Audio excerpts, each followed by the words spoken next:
Hi, everybody. I'm Bobby Stevens. Welcome back to That Makes Sense, the podcast where we break down consumer industry trends and explore their impact on businesses and all of us as consumers.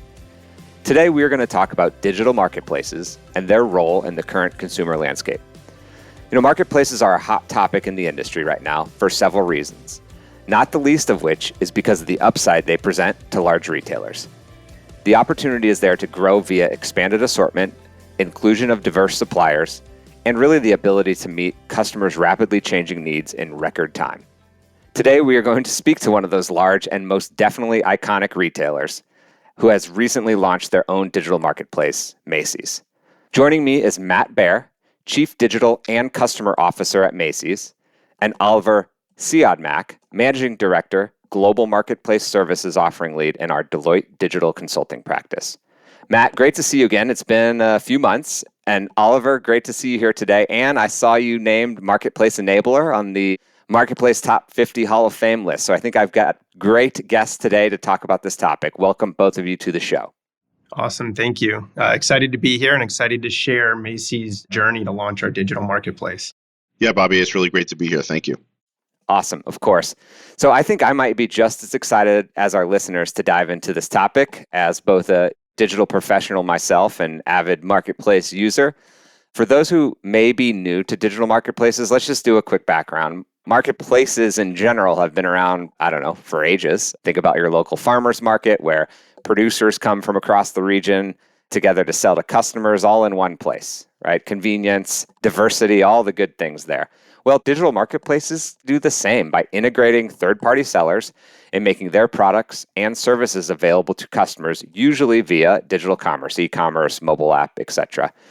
This allows retailers like Macy's to expand their digital assortment, going deeper into existing categories, expanding into new categories. So let's talk about what drove Macy's move into this digital marketplace. Matt, I've heard you speak even recently about the change in consumer needs, demographics, and how Macy's saw the opportunity to improve its fundamental core customer experience with the digital marketplace.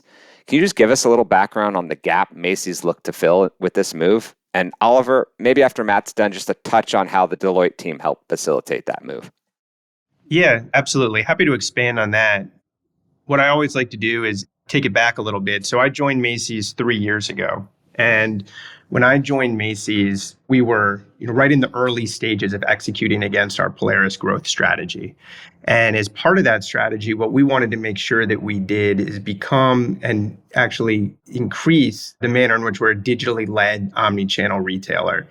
We did a lot of work in my first year to improve the core digital experience, all the fundamentals that make it easy for a customer to find what they're looking for, a seamless transaction, the right delivery and returns experience, and starting to really embed personalization throughout the customer journey. As we went into my second year, what we also wanted to figure out is how do we make sure that we can serve our ever expanding customer needs? And also how can we accelerate our profitable growth? And we did a lot of analysis to identify what the optionality would be to achieve those two things. And we became really convinced that a digital marketplace would really serve those needs in the best possible way. One of the things that a digital marketplace has helped us do, as you noted, is it allows us to expand our assortment. And that happens in a variety of different ways. One is that it allows us to move into new categories without any inventory risk and to meet a consumer demand that might already be there. One of the cool things that I identified during the first holiday season I was at Macy's was that we had a lot of customers coming to Macy's and searching for video game consoles, a category that we weren't yet in. And we used that as one of our rallying points for why a digital marketplace would make sense for us. Since we launched our marketplace last September, actually one of the top items or categories for us now within the marketplace is video game consoles. So we already had a customer coming to us expecting us to have that assortment, and now we can meet their demand and get that incremental wallet share from customers. It's also helped us round out our assortment in our core categories, because as any retailer knows, your expansion of your assortment is limited by the walls of your fulfillment centers, the walls of your stores, but a marketplace allows you to expand without any of those constraints. One of the other pieces that's really important too is as a fashion and style authority, we have to be on trend or ahead of trend. And a marketplace enables you to get product on site and in front of customers much faster than a traditional merchant process or retail process would be. We have the best merchants at the world at Macy's. Now, when they identify a trend or a style, they can quickly look out in terms of our marketplace sellers that are both our current sellers and our prospective sellers and say, hey, can I get that source, that trend immediately and have that product live on site in days? One of the other pieces that was really important for us too was what I mentioned before in terms of profitable growth. So making a profit on each transaction in digital commerce can sometimes be quite challenging. What a marketplace enables for us is we basically get assured that each transaction within our marketplace is a profitable one. So we do a lot of analysis now to make sure that we have the right product in the right channel, both to meet our consumer expectations, but also to meet our profit goals.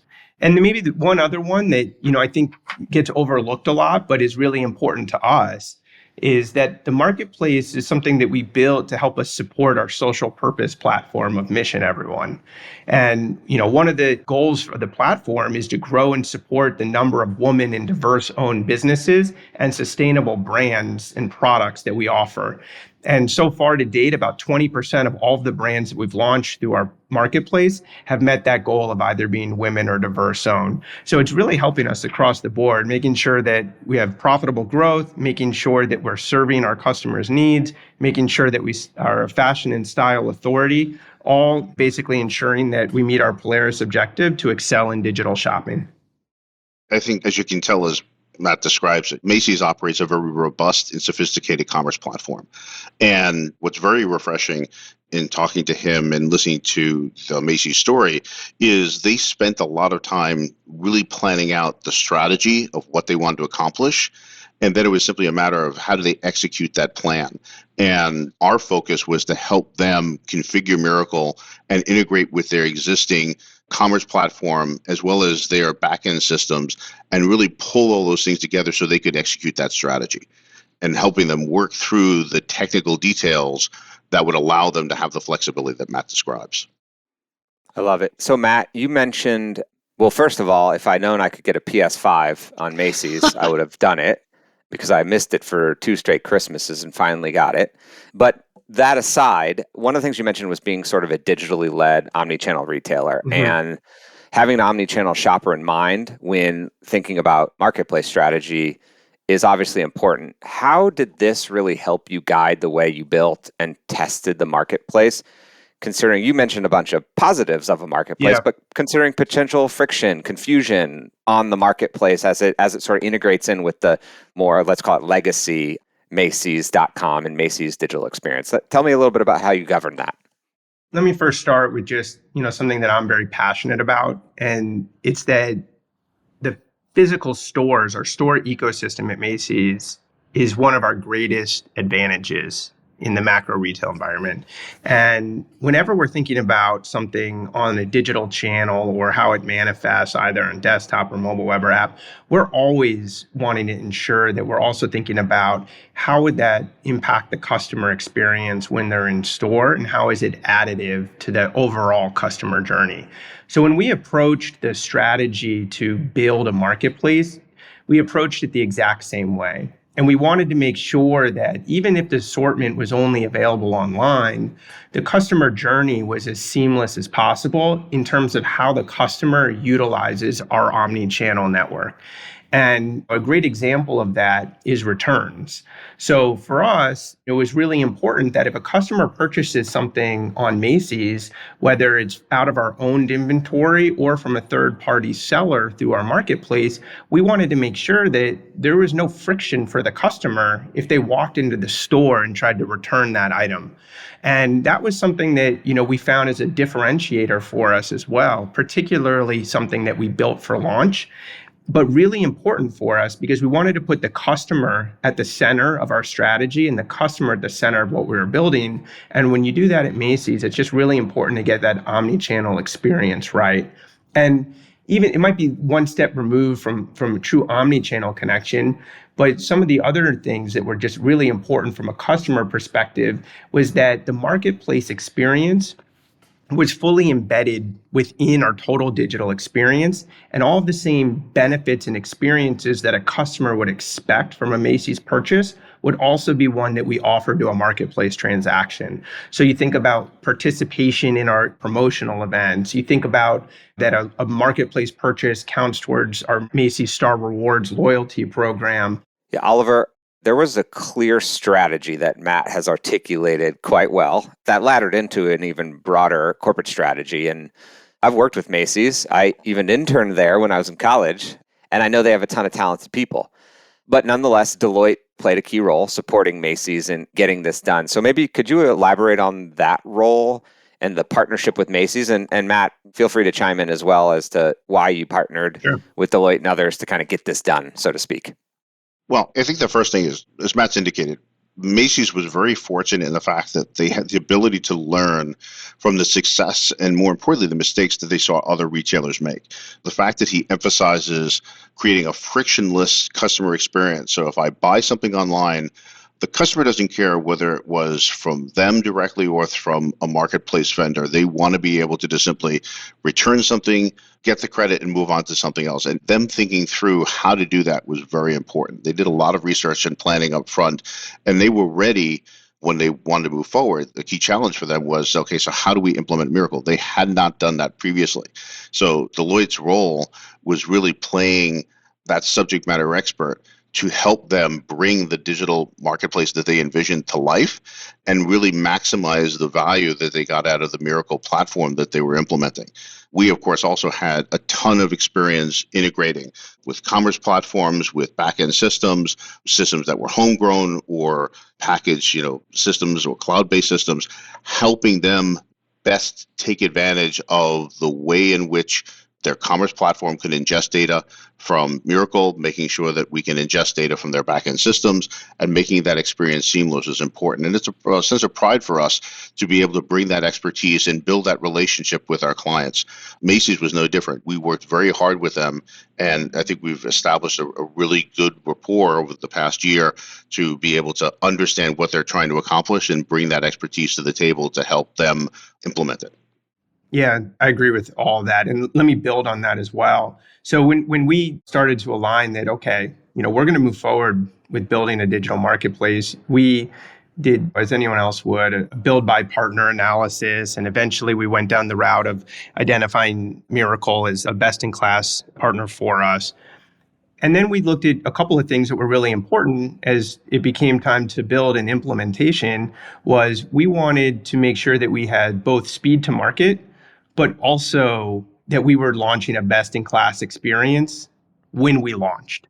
So delivering success and the time, and such an important project, and the time you did it, which then leads you into a holiday season. I'm sure most of the retail executives on here are on the edge of their seats to understand a bit more around the insights you might have if they're considering this or if they're in the middle of something like this. So maybe Oliver as the Hall of Fame enabler and Matt, of course, as an exec and operator, maybe each of you can just tell the listeners a couple of just top takeaways as you're considering and or in the middle of a digital marketplace launch. Sure. So the one thing that I tell clients, there's two basic tenets that I always start our conversations on. And first is that implementing a marketplace, the technology part of that is easy. 20% of the effort is going to be around implementing the technology.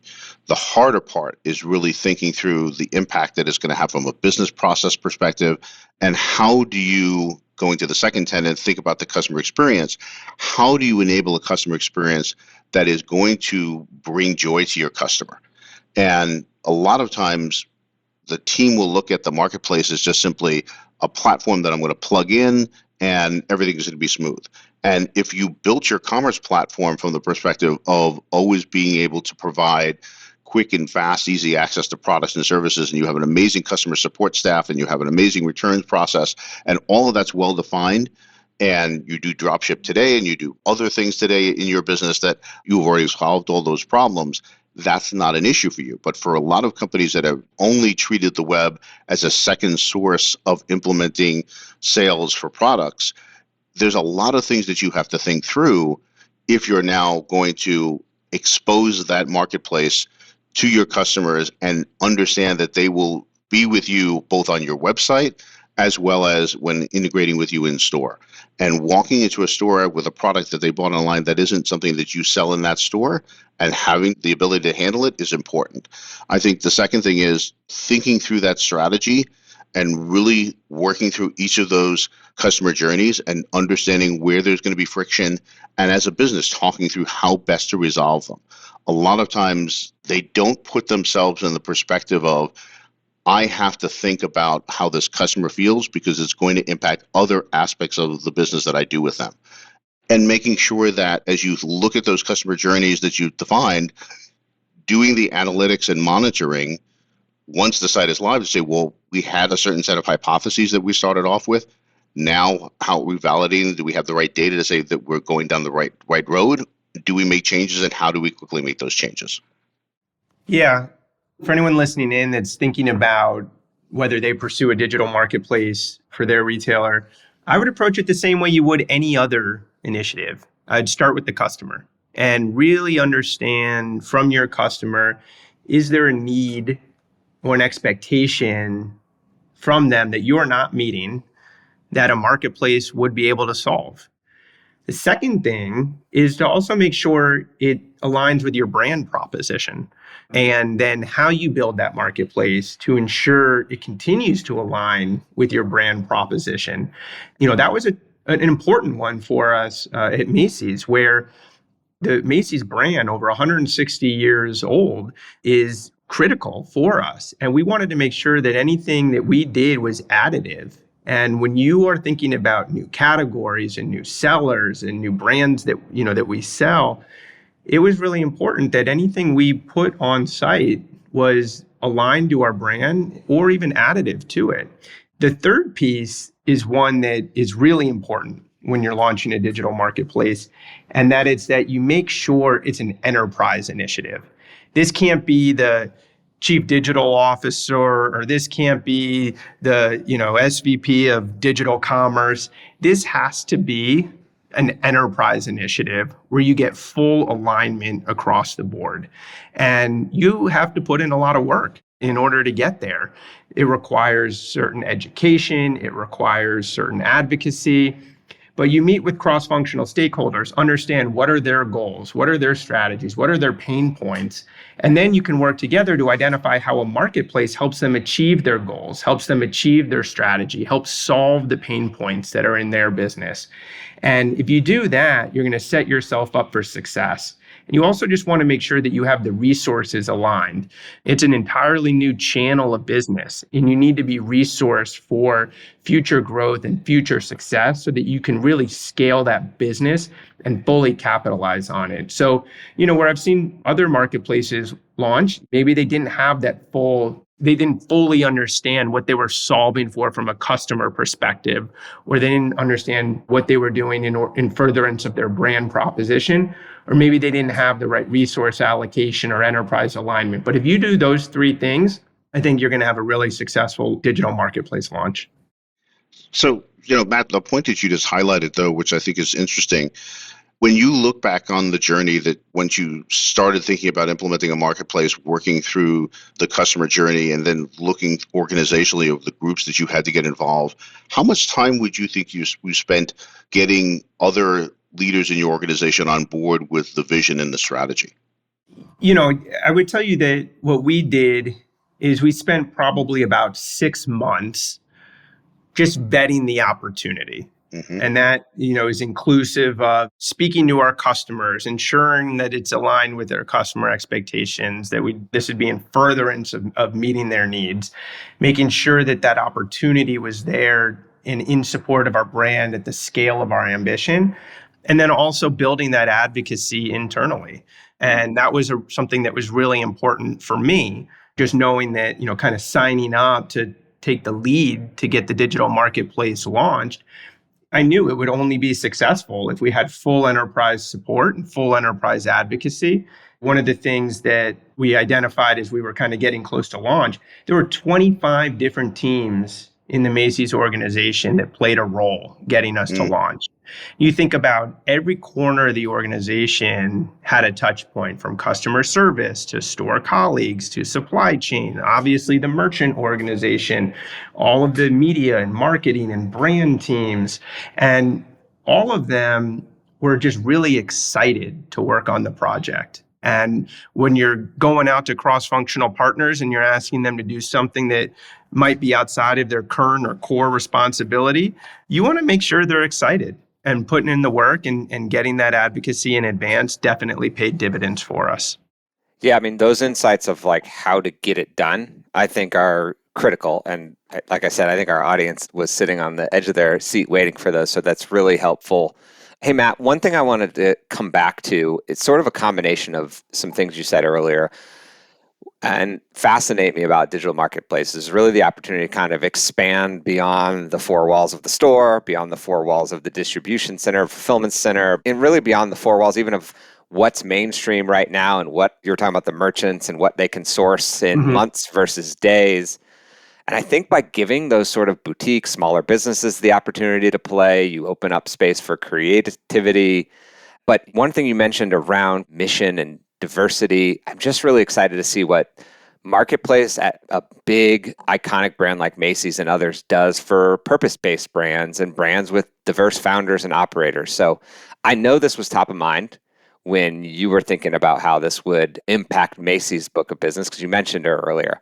But I'd love if you could elaborate on that a bit and talk about how it's continued to foster the purpose-driven portion of Macy's mission, vision, and strategy. Yeah, happy to. One of the programs that we have at Macy's that is really powerful is the workshop at Macy's, where we create a platform where diverse-owned brands can get a full retail education to help them jumpstart and grow their business. And upon graduating from this program, many of them are existing retail businesses, but then they go back out into the market working to grow and scale.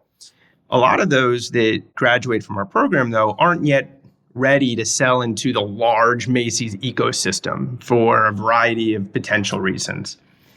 What a marketplace allows us to do is we give them a retail outlet immediately. Any brand, a Shopify site, is able to sell within our marketplace.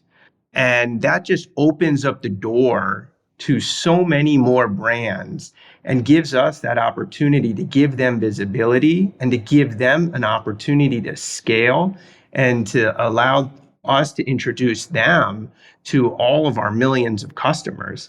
And that becomes really powerful. And it's also an opportunity as well for them to start to build and develop their relationships with our merchant community so that we can use the marketplace as a testing ground to see, does this assortment, does this product, does this brand resonate with our customers? And if we get strong signals through our marketplace sales, then the merchant can engage and work with that brand to figure out how we can potentially expand them and bring them into our stores as well. I love that. This has been a phenomenal conversation on digital marketplaces, on the strides Macy's, Matt, and you and your team have made, on the fortunate nature of Deloitte to assist in this, and mention Miracle as well, the platform that helped enable this. It's really a great story, and I really like the context that you provided around it in terms of this isn't just sort of a standalone strategy. It's really clicked into being a digitally led omnichannel retailer. It allows you to become that, continue to advance the agenda of being the fashion and style authority and get to market quickly, both with product, like actual product, but also the marketplace product itself. So there were a lot of consistent themes that I think were there because of the work you did up front to really suss this out as an opportunity and understand what customers wanted, what your functional partners would need. And then frankly, just the tying together with the mission around, diversity. And we just finished Black History Month, and today is International Women's Day. So shout out to all the women out there today and every day, frankly. I just think it all is a really great conversation and has me pumped for the rest of the day. So I appreciate you both, Matt and Oliver, for being here today and being so candid sharing your experience on That Makes Sense. For the audience, thank you again for joining us. And to learn more about digital marketplaces and the work together that Macy's and Deloitte did, check out our story titled At Macy's, a Digital Marketplace is Born, on the Wall Street Journal CIO, and it'll be linked in our show notes. And of course, you can always connect with any or all of us on LinkedIn to learn more. So Matt, thank you. Oliver, thank you. And listener, we'll catch you on the next episode. Be sure to subscribe for more great stuff. You can listen on your favorite podcatcher, whether it be Apple Podcasts, Stitcher, or Spotify. Simply search for That Makes Sense. Connect with me on social media, Bobby Stevens on LinkedIn or at Bobby Stevens on Twitter. This presentation contains general information only, and Deloitte is not, by means of this presentation, rendering accounting, business, financial, investment, legal, tax, or other professional advice or services. This presentation is not a substitute for such professional advice or services, nor should it be used as a basis for any decision or action that may affect your business. Before making any decision or taking any action that may affect your business, you should consult a qualified professional advisor. Deloitte shall not be responsible for any loss sustained by any person who relies on this presentation.